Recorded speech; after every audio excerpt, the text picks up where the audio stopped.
আজকে যত সরকারি আসুক আর যত জুলুম নির্যাতনই করুক, আমি শুধু সরকারকে দোষারোপ করব না, দোষ আমাদের আমল।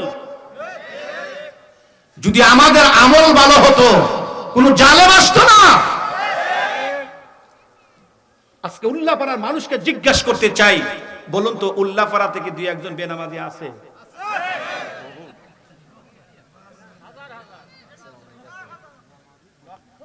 বেনামাজি থাকতে পারে কিন্তু বিড়িখোর কিন্তু না। আল্লাহু আকবার। আমার মনে হয় পকেট চেক করলে দুই একজনের পকেটে আসতে পারে, তাই না? কি খাওয়া খায়। আজকে আসার সময় এক দোকানদারে একটা পান চেয়েছি, ভাই একটা পান দিন। এটা ওই এনায়েতপুর হসপিটালে ওই দুপুরের সময়।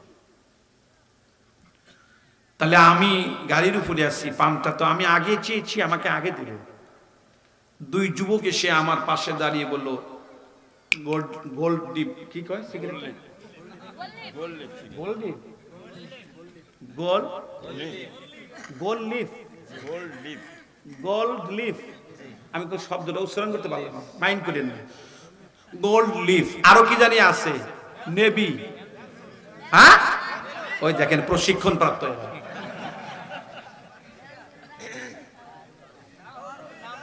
বেনসন, সর্বমানের যে ক্রেজ, সর্বমানের যে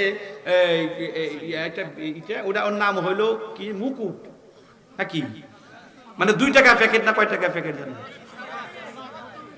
ওই দেখেন সালাম বিনি। হাই রে, মানুষ খাওয়া খায়, কি খাওয়া টাকায় খাইতে খাইতে খাইতে খাইতে একদম ছোট হয়, তাও ফালায় দেয় না। কি মহব্বত! যখন একদম ছোট হয়ে যায় আমি দেখেছি, তখন লম্বা করে একটা টান দেয়। এই টানের নাম হলো সুখ টান। কথা কয় না? জিজ্ঞাসা করতে চাই, দুই একজন কি সুখ টানের লোক এই জায়গায় আছে? জালেম সরকার কেন আসবে না বলেন?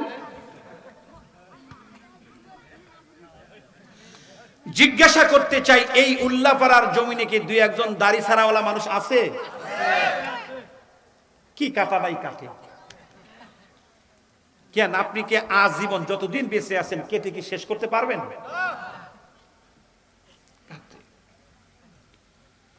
আচ্ছা, এটাও বাদ দিলাম, এই উল্লাপাড়া থেকে দুই একজন বেপরদাশীল নারী আছে? সবচাইতে বড় যে গুণাটার প্রতিযোগিতা বেপর্দা। হয়তো মা বোনটা খুব ভালো আছে, বেপর্দা নারীরা পর্দার দিক থেকে এত নিচে নেমেছে যে যতটুকু মানে উলঙ্গ হতে পারে তার তত শান মনে করে। একটু জোরে বলেন, জোরে বলেন। কথাটা কেন বলছি শোনেন। নারী, নার, কোন নারী যদি নার হয়, নার মানে আগুন, বলে নার মানে কি? নূর মানে আলো। নূর মানে কি? যদি কোনো চোর দোকানে ঢোকে বা ঘরে ঢোকে, চুরি করলে কমপক্ষে ঘর তো রেখে যায় নাকি? ঘর সহ নেয়? কমপক্ষে চেয়ার টেবিল গুলো তো রেখে যায় নাকি? এগুলাও নিয়ে যায়? থালা বাসন তো কমপক্ষে রেখে যায় নাকি? এও নিয়ে যায়? কিন্তু ঘরে যদি আগুন লাগে,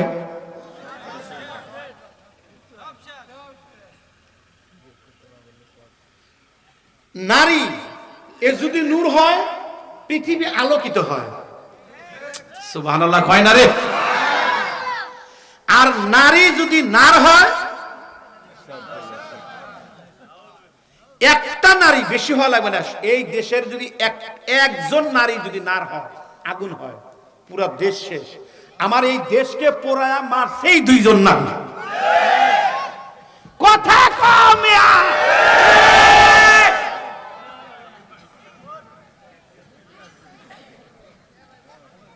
আমি কথা বলি, কাউকে ভয় করে বলি না, ভয় আমার নাই। যেটা হক ওটাই বলা দরকার।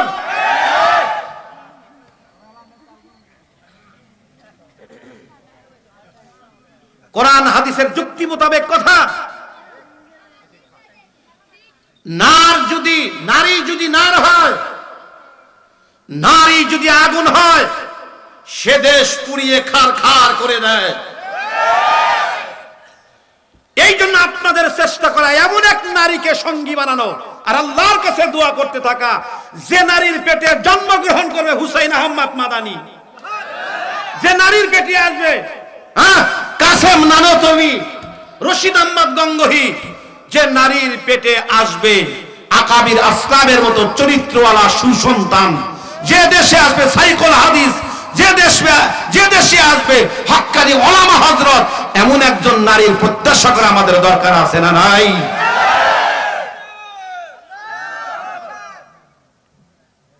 বাড়ি যা তকবীর দিও নে।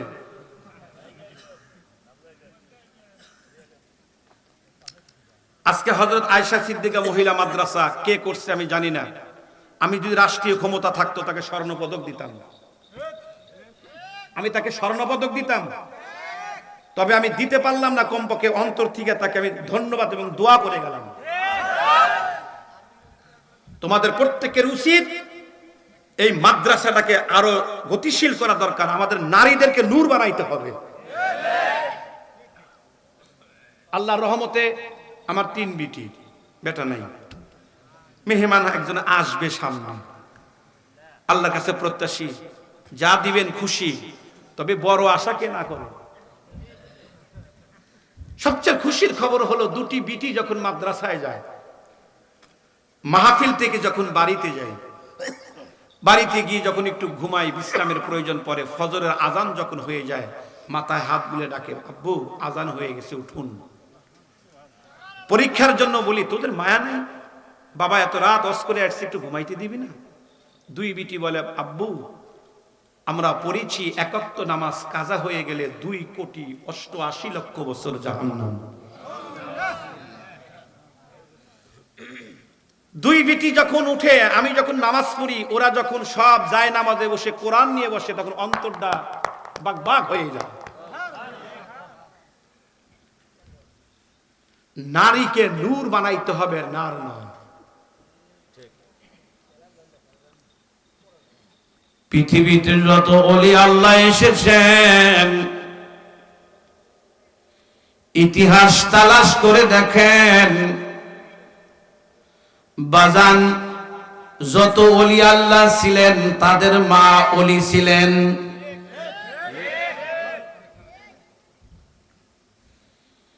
ইমাম গজালি রহমাতুল্লাহি আলাইহি তৈরি করছেন তার মা,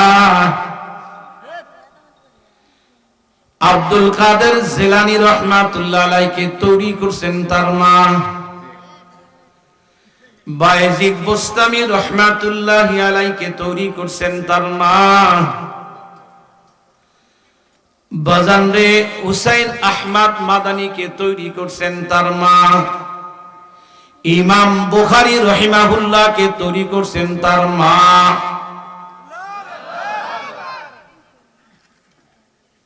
মুস্কি হাসি দিয়া বাসায় ঢুকছেন ইমাম বুখারী রহমাতুল্লাহি আলাইহি। মা বলতেছেন, আব্বু মুখে তো হাসি কেন? মা খুশির খবর, আমার চেহারা দেখে 1,00,000 কাফের ইসলাম কবুল করেছে। কি দেখে? মাও মুস্কি হাসি দিয়ে আল্লাহ শুকরিয়া আদায় করে বললেন, আব্বু এটা তোমার মার অনুদান। তুমি যখন আমার পেটে ছিলে, গর্ভে থাকা অবস্থায়, আমি মা কোনোদিন তাহাজ্জুদ কাজা করিনি। দেখছেন মা, তুমি যখন দুনিয়ায় আসছো, যতবার আমি বুকের দুধ পান করিয়েছি, ততবার আমি ও গোসল করে 2 রাকাত নফল নামাজ পড়ে বুকের দুধ পান করিয়েছি। এই মায়ের পেটে ইমাম বুখারী আসবে না আমাগরে ছাগল গোনার পেটে আসবে? লজ্জাও নাই। বর্তমান পর্দাটা এতই সমস্যা, এই চোখের গুনাহটা সবচাইতে বড় গুনাহ হলো চোখের গুনাহ। আগে বাজার ঘাটে কাঁচা বাজারে মহিলা দেখতাম না, এখন কাঁচা বাজারে মহিলার কারণে আমরা যাইতে পারি না। আপনারা মনে হয় রাগ করতেছেন, কিন্তু কথা ঠিক কিনা? আজকের মা বোনরা কি আসছে কিছু? তো এই জন্য আল্লাহ বুঝি আমার এই কথাই বের করতেছেন। খুব কষ্ট লাগে বাপ, মার্কেটে তো যাইতেই পারি না। কি যে একটা অবস্থা, এই অবস্থার জন্য দায়ী কে? আপনারা তো ঠিক বলতেছেন, এটাও ঠিক, তবে এই অবস্থার জন্য দায়ী তোমার আমার মতো কিছু ধ্বজভঙ্গ পুরুষ।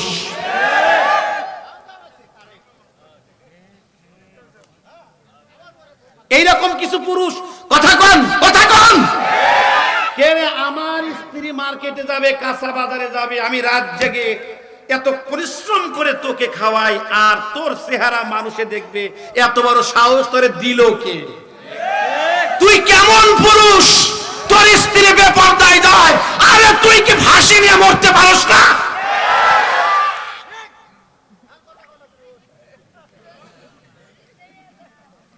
কি করে সম্ভব? তুমি আল্লাহওয়ালা সন্তান কিভাবে তুমি কামনা করো? তুমি নেককার সন্তান কিভাবে কামনা করো মিয়া? তুমি হুসাইন আহমদ মাদানির মতো এত বড় সাইকুল হাদিস কিভাবে কামনা করো? কিভাবে তুমি দ্বীনের মুজাহিদ কামনা করো? কিভাবে তুমি ইসলামী সিবাহ সালার কামনা করো? কারণ তোমার স্ত্রী হর হামেশা গুনার মধ্যে লিপ্ত। দুঃখ লাগে, অতি কষ্টে কথাগুলা বলছি সম্মানিত সুধী। এই জন্য নারীকে নূর বানাতে হবে, নার না। আমাদের মেয়েদেরকে নূর বানাতে হবে, আমাদের স্ত্রীদেরকে নূর বানাতে হবে, তাহাজ্জুদ গুজার বানাতে হবে। ওয়াল্লাহি যেই পরিবারের স্ত্রী তাহাজ্জুদ গুজার, মেয়ে তাহাজ্জুদ গুজার, সে ফ্যামিলিটা গরিব হলেও জান্নাতি পরিবেশ থাকে। আমার ড্রাইভারকে জিজ্ঞাসা করেন, গাড়ি ওইদিকে আছে, বাসায় যতক্ষণ পর্যন্ত না যাব টেলিফোন আসতে থাকে। বাড়িতে যাওয়ার পরে আল্লাহর ফজল ও করমে দেখি যায় নামাজে দাঁড়িয়ে আছে। এটা আল্লাহর শুকর। অতএব আমি যে কথাটা বলতেছি, বলার মূল কারণ হলো, আজকে অশান্তির মূল কারণই হলো আমাদের গুনাহ। কি কথা ঠিক না? এখন আমি জিজ্ঞাসা করতে চাই, আমাদের শান্তি দরকার আছে না নাই? জোরে বলেন। তাহলে কোরআনকেই জিজ্ঞাসা করেন, কোরআন তোমার কাছে একটু জানতে চাই, শান্তি কোন পথে? কোরআন জবাব দেয়, পড়ুন। আউযু বিল্লাহি মিনাশ শাইতানির রাজিম। জোরে বলুন, বিসমিল্লাহির রাহমানির রাহিম। ইয়া আইয়ুহাল্লাযীনা আমানু তাকুল্লাহ وابتغوا إليه الوسيلة وجاهدوا في سبيله لعلكم تفلحون। আরো জোরে বলেন, আরো জোরে। জিজ্ঞাসা করতে চাই, জবান খুলে বলেন তো, কোরআন শুনলে ভালো লাগে না খারাপ লাগে? আবার বলেন ভাইজান, কেন ভালো লাগে? কোরআনুল কারীম হলো একটি নূর। সুবহানাল্লাহ বলেন। আল্লাহ বলেন, আলিফ লাম মিম যালিকাল কিতাবু লা রাইবা ফীহ। এটা এমন একটা কিতাব যার মধ্যে কোনো ভুল নাই, যার মধ্যে কোনো ত্রুটি নাই। কিতাবকে জিজ্ঞাসা করেন, কিতাব রে পৃথিবীতে তুমি কিসের জন্য এসেছো? কিতাব জবাব দেয়, কিতাব আনজালনাহু ইলাইকা লিতুখরিজান নাসা মিনাজ-যুলুমাতি ইলান নূর।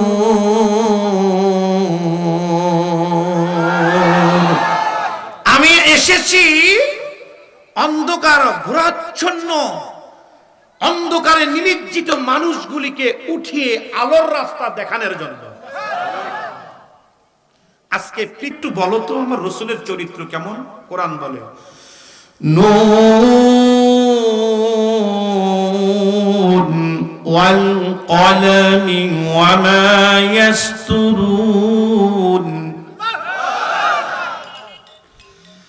মা আনতা বিনি'মাতি রাব্বিকা বিমাজনুন ওয়া ইন্নাকা লাআজরান গায়রা মামনুন وإنك لعلى خلق عظيم রাসূলের চরিত্র হলো খুলুক আযীম, সর্বোচ্চ চরিত্র। সেই রাসূল বলছেন ইন্নামা আ'মালুকুম উম্মালুকুম, জাতির মানুষের গুনাহ যখন বেড়ে যাবে, জাতির মানুষের নৈতিক চরিত্রের যখন অবক্ষয় হবে, জাতির মানুষ যখন গুনাহতে নিমজ্জিত হবে, পাপাচার বেড়ে যাবে, অন্যায় বেড়ে যাবে, আল্লাহ সুবহানাহু ওয়া তাআলা সেই জাতির ভিতরে জালেম সরকার পাঠিয়ে দেন।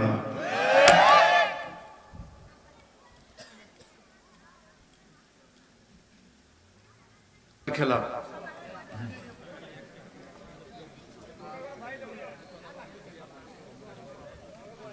আল্লাহ আমার কথা শুনে যারা সামনে আসছেন এদের সকল গুনাহ আল্লাহ মাফ করেন।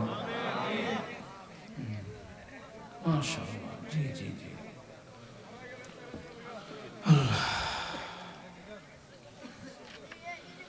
ইন্নাল হামদালিল্লাহ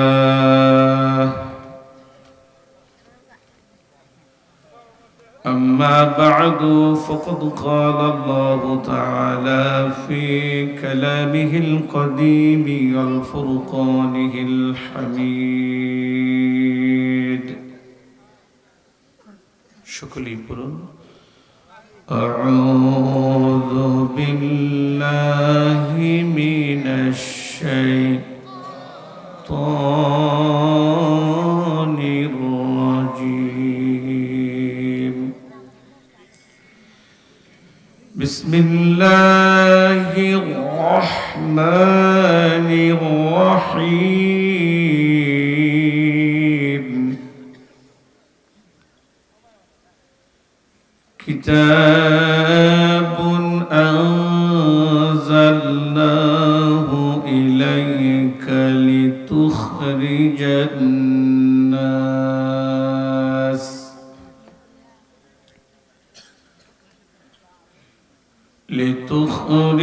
الناس من الظلمات إلى النور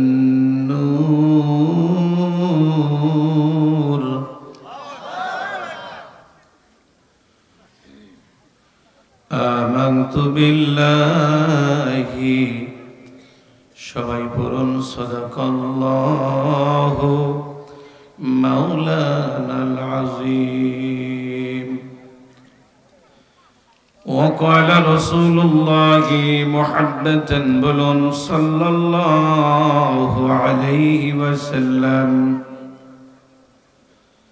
تركت فيكم أمرين لا تضلوا ما تمسكتم بهما كتاب الله وسنة نبيه لا إله إلا الله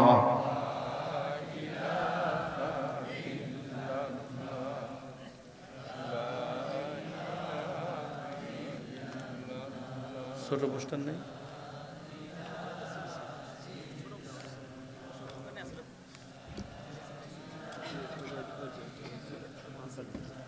এটা না এটা না জোরে জোরে ইল্লাল্লাহু ইল্লাল্লাহ ইল্লাল্লাহু ইল্লাল্লাহ লা ইলাহা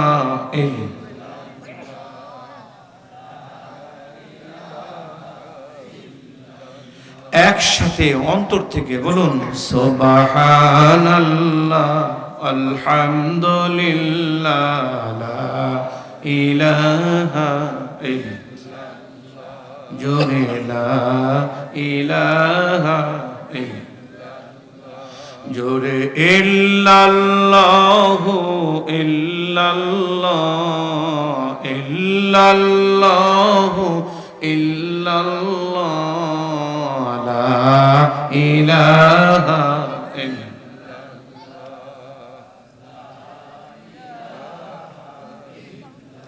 একসাথে নেই কোন মাবুদ আল্লাহ ছাড়া জোরে বলেন ঠিক না বা ঠিক একসাথে বলুন নেই কোন মাবুদ আল্লাহ ছাড়া নেই কোন মাশুক আল্লাহ ছাড়া লা ইলাহা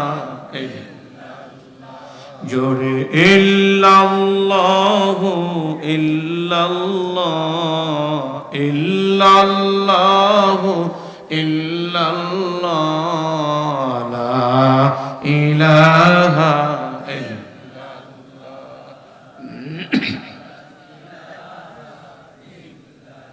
মুহাম্মাদুর রাসূল জনাব সাহেবে সদর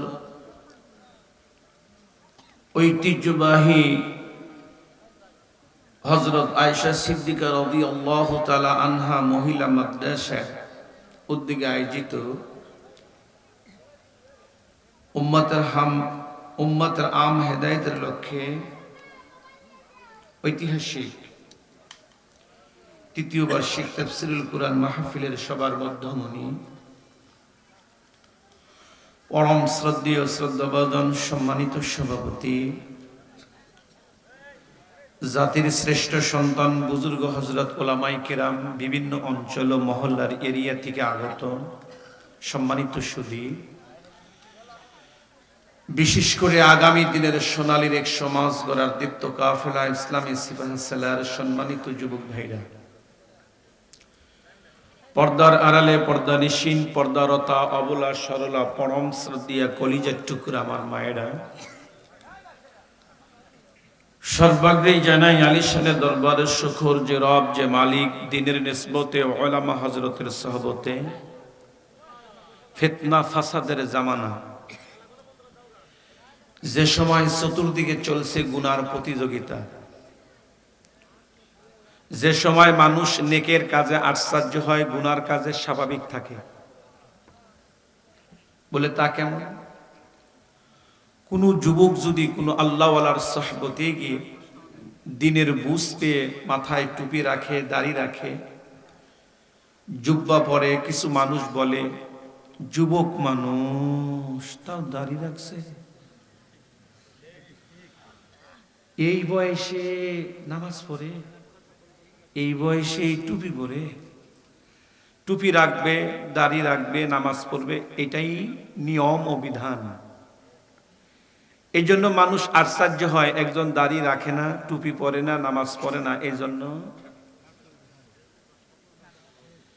যদি মা বোন হাত পায়ে বোরকা পরে খাস পর্দা করে বের হয় অমুকের মেয়ে তা হাত পায়ে মোজা পরে অথচ হাত পায়ে মোজা পরবে এটাই নিয়ম পড়লে আশ্চর্য হয় একজন পরে না এই জন্য এমন একটা সিচুয়েশন যে সময় নেকের কাজে মানুষ আশ্চর্য হয় গুনার কাজে স্বাভাবিক থাকে পৃথিবীতে আওয়াজ উঠেছে ইসলাম থাকবে কি থাকবে না মুসলমান থাকবে কি থাকবে না এমন একটা আওয়াজ চলে এসেছে আর এই সময় আমাদেরকে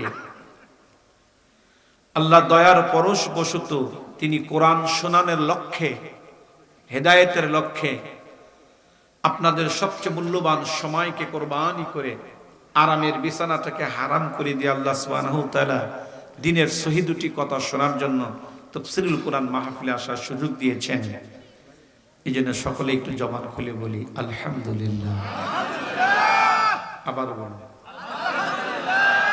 আবার বলুন, একটু চেহারাটা উপর দিকে দিয়ে বলুন আর একবার বলুন। কয়বার বলছি? 5 বার। মূলত মন চাইতেছে যে আপনাদেরকে নিয়ে ওয়াজের পরিবর্তে ফজর পর্যন্ত শুধু কালেমাতু শুকর পড়তেই থাকি। কারণ কি? কয়েকটা কারণ।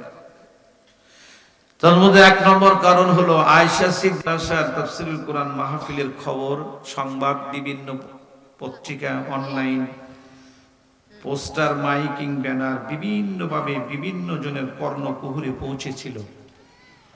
অনেক আল্লাহর বান্দার আসার সুযোগ ছিল, এখনো আছে, সুযোগ থাকা সত্ত্বেও আসতে। আবার আপনাকেও চলে যাওয়ার সুযোগ আছে, গেট একদম খোলা, যদি চলে যান কেউ জোর করেও রাখবে না। তাদের সুযোগ আছে, আসতে পারে না, আপনাদের সুযোগ আছে, যাইতে পারেন না। কারণ কি? বলে আপনারা যারা আসছেন নিঃসন্দেহে আল্লাহ পাক আপনাদেরকে কবুল করেই এখানে নিয়ে আসছেন।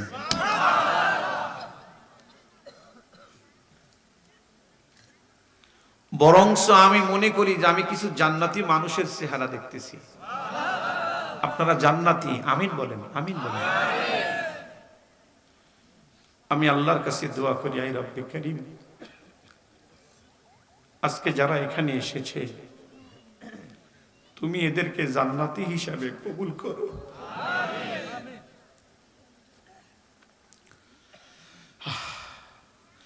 দাদা, আজকে সিনার মধ্যে অনেক ব্যথা নিয়ে উপস্থিত। বর্তমান প্রেক্ষাপটকে সামনে রেখে আমি কিছু ওয়াজ আপনাদেরকে শোনাবো। দাদা, আমি কোনো বড় আলোচক নই, এমন ওয়াজ করে আপনাদের মন জয় করব এই ইচ্ছাও আমার নাই। কারণ বান্দার সমস্ত ইবাদত হওয়া উচিত আল্লাহর জন্য। কার জন্য? আমি এই জায়গায় ওয়াজ করে ভাইরাল হব, আপনাদের মন জয় করব, এটা বান্দার জন্য হলো। এই লক্ষ্যে আমার আশা না। আমার আসার উদ্দেশ্য হলো এখানে আসবো আমি সহি বর্তমান প্রেক্ষাপটকে সামনে রেখে কোরআন হাদিসের আলোকে কি প্রয়োজন সেই মোতাবেক আমি মেডিসিন দেওয়ার চেষ্টা করব, একটাই, যাতে ঈমানের দিক দিয়ে আমরা সুস্থ হয়ে কবরে যেতে পারি, এই লক্ষ্যে। তবে মোটামুটি আমি যতগুলি প্রোগ্রাম করেছি, আজকে মনে হচ্ছে যে এই প্রোগ্রামটাই আমার কাছে একটু ছোট মনে হচ্ছে। গতকাল ঢাকা সাভারে প্রোগ্রাম করেছি, আজকে যে পরিমাণ শ্রোতা, মনে হয় গতকাল এই পরিমাণ মাইকই ছিল। তো তারপরে আল্লাহর শুকর যে আমি এতগুলি মানুষ পেয়েছি, আমি আল্লাহর কাছে দোয়া করছি আল্লাহ পাক যেন আপনাদের সকলকে কবুল করেন। আর একবার বলেন, আবার বলেন। দাদা ভাই, আমি কি সাবজেক্ট নিয়ে বয়ান করব? আমার সাবজেক্ট শুরু করার আগে আপনাদের কাছে আমি 3টি বিষয়ের অনুরোধ রাখছি। আপনারা 3টি জিনিস আমাকে দিবেন এবং অদাবদ্ধ হবেন। 1 নম্বর, আমি যে বিষয়ে কথা বলবো কথাগুলি খুব গভীর মনোযোগ সহকারে শুনবেন। 2 নম্বর, আপনি কি শুনলেন কথাটা ভালো করে বুঝবেন। 3 নম্বর, আপনি কি শুনলেন আর কি বুঝলেন আজ থেকেই সিদ্ধান্ত আমল করবেন। কথা কয় না? কেন বলতেছি কথাটা? আমি শুনবেন, বুঝবেন, আমল করবেন না, অথবা শুনবেন, বুঝবেন না, আমল করবেন না, হবে কেমন? উদাহরণস্বরূপ বলছি, ধরে নিন আপনাদের এই গ্রাম নাম কি? বোয়ালিয়া। এই বোয়ালিয়ার কোনো মানুষ বৃষ্টির পানিতে পড়ে মাজায় ব্যথা পেয়েছে, চিকিৎসার জন্য ডাক্তারের কাছে গিয়েছে, ব্যথাটা পেয়েছে ধরে নিন উল্লাপাড়া শহরে। ডাক্তার বিস্তারিত শুনে আপনাকে ওয়াশ করলেন এবং স্কোয়ারে একটা মলম লিখে দিয়ে আপনাকে ওয়াশ করলেন, ভাইও আপনি যেই স্থানে ব্যথা পেয়েছেন এই মলমটি বাসায় নিয়ে দিনে 3 দিন 3 বার লাগাবেন। ওয়াশ করে রুগীকে পাঠিয়ে দিলেন। বাড়িতে এসে রুগী চিন্তা করলো, ডাক্তার যেহেতু বলেছে আমাকে সুস্থ হওয়ার লক্ষ্যে যেই স্থানে ব্যথা পেয়েছি এই স্থানে মলমটি 3 দিন 3 বার লাগাইতে হইবে। বেচারা প্রতিদিন সিএনজি নিয়ে উল্লাপাড়া শহরে যায়, যেই স্থানে পড়ে গেছে মলমটি সেই স্থানে লাগায়। লাগাইতে কইছে কয়দিন? 3 দিন। 3 দিন লাগানোর পরে মলম শেষ, ব্যথা ভালো হয়নি। চলে আসছে ডাক্তারের কাছে। কি গো ডাক্তার, শুনেছিলাম আপনি ভালো ডাক্তার, অভিজ্ঞ সম্পন্ন ডাক্তার, কি মলম দিলেন? সারা তো দূরের কথা, একটু কমেও নেই। ডাক্তারও আসছে, যে বেটা কয় কি, না সারলে তো কমপক্ষে কমবে, দেখি মলমটা। দেখে মলমও শেষ। বলতেছে ভাই দেখি কোন স্থানে লাগাইছেন? কয় দাঁড়ান একটা সিএনজি নিয়ে আসি। ডাক্তার আসছে, যে বেটা বলে কি, শরীরের স্থান দেখতে সিএনজি লাগবে কেন? হ্যাঁ বলে ডাক্তার আপনি বলেন কি, আমি তো এটা বুঝতে পারিনি। আপনি বলেছেন যেই স্থানে ব্যথা পেয়েছেন, আর আমি ব্যথা পেয়েছি উল্লাপাড়া শহরে, আমি সেই জায়গায় লাগাইছি। বলুন তো ডাক্তার কি ওয়াজ ভুল করেছিল? রুগী শুনেছিল, কিন্তু রুগী ডাক্তারের ওয়াজ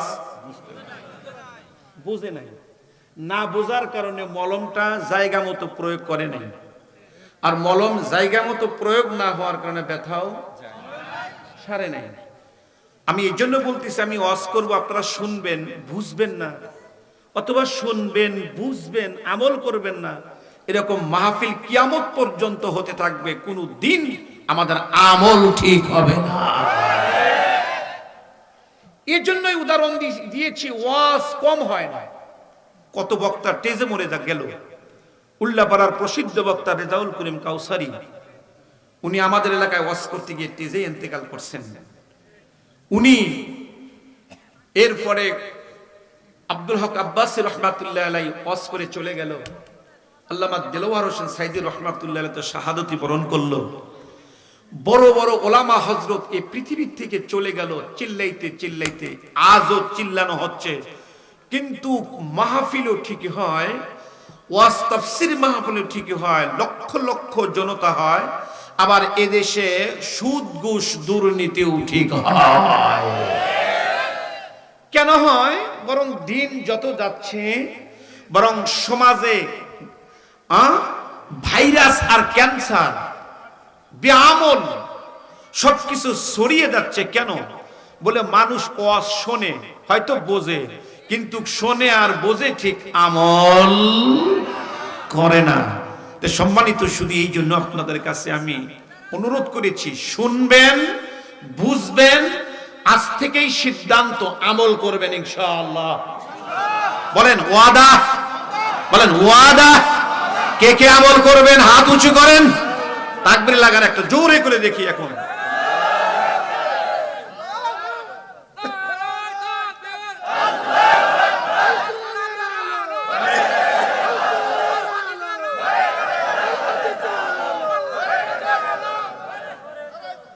উল্লাপাড়ার তাকবীর কিন্তু কিরকম না, উল্লাপাড়ার সম্পর্কে আমার জানা আছে।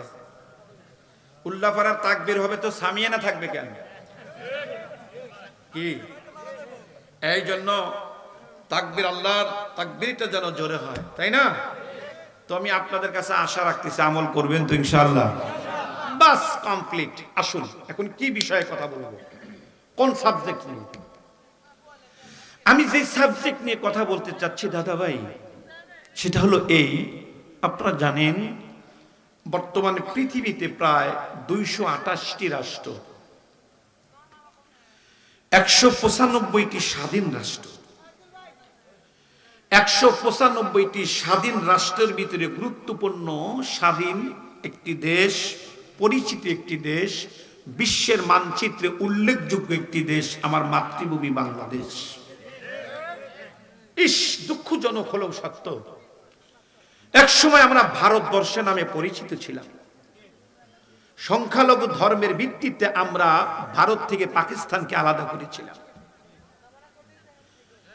আবার পাকিস্তান থেকে আমরা বাংলাদেশকে আলাদা করলাম 3 কারণে: সাম্য, মানবিক মর্যাদা, সামাজিক ন্যায় বিচার। 3 জিনিস পাকিস্তানের কাছে না পাওয়ার কারণে 30 লক্ষ শহীদের রক্তের বিনিময় অর্জন করেছিলাম এই বাংলাদেশ। আজ দীর্ঘ প্রায় 54 বছর, দাদা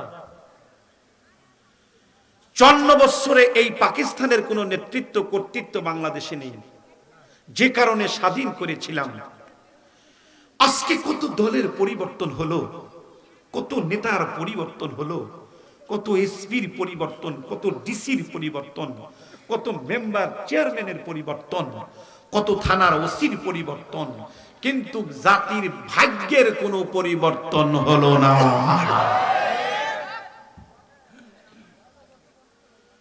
বরং পরিবর্তনের বিনিময়ে পেয়েছি বারবার রাজপথে লাশ আর লাশ, আর পেয়েছি দুর্নীতির খনি। গরিবের শ্রমের টাকা, ঘামাত্মক টাকা, হাজার হাজার কোটি টাকা অবৈধ রাস্তায় পাচার, একে অপরের দোষারোপ, গীবত, গালি, শিকায়েত, জুলুম, নির্যাতন, আলেম ওলামার মানিজ্যতের প্রশ্ন, বিভিন্ন কিছু মিলে আমরা কিন্তু 100% শান্তি। বরংস দিন যতই যাচ্ছে অশান্তির গরম আবহাওয়া ততই ধেয়ে আসতেছে। সারা পৃথিবীতে অশান্তি, কেমন যেন তৃতীয় বিশ্বযুদ্ধ শুরু হওয়া ভাব। শান্তি কিন্তু নেই। আমি জিজ্ঞাসা করতে চাই, বলুন শান্তি দরকার আছে না নাই? আরেকটু জোরে বলেন। শান্তি দরকার কেন? কোন পথে? কেন অশান্তি? আগে জিজ্ঞাসা করি কোরআনকে। কোরআন, একটু তোমার কাছে জানতে চাই অশান্তি কেন?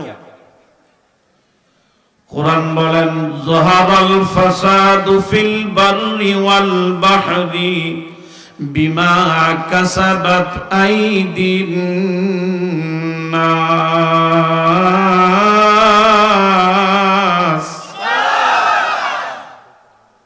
কোরআন পরিষ্কার জবাব দিচ্ছে, অশান্তির মূল কারণ হলো একমাত্র, কেবলমাত্র, সবেমাত্র বান্দার গুনাহ, হাতের কামাই। কথা কয় না? আমাদের গুনাহ আছে না নাই? রাসূল হাদিসের মধ্যে পরিষ্কার বলছেন, আমার নবী কোনদিন মিথ্যা বলেন নাই। নবীর জীবনে কেউ দেখাইতে পারবে না যে রাসূলের জীবনে একটা মিথ্যা আছে। সে সময় রাসূলুল্লাহর সবচেয়ে বড় শত্রু যারা, তারাও সাক্ষী দিয়েছে আল আমিন। আর আল্লাহ সুবহানাহু ওয়া তাআলা সাক্ষী দিয়েছে নবীর চরিত্র, খুলুকে আযীম। কুরআনুল কারীমকে বলুন, কোরআন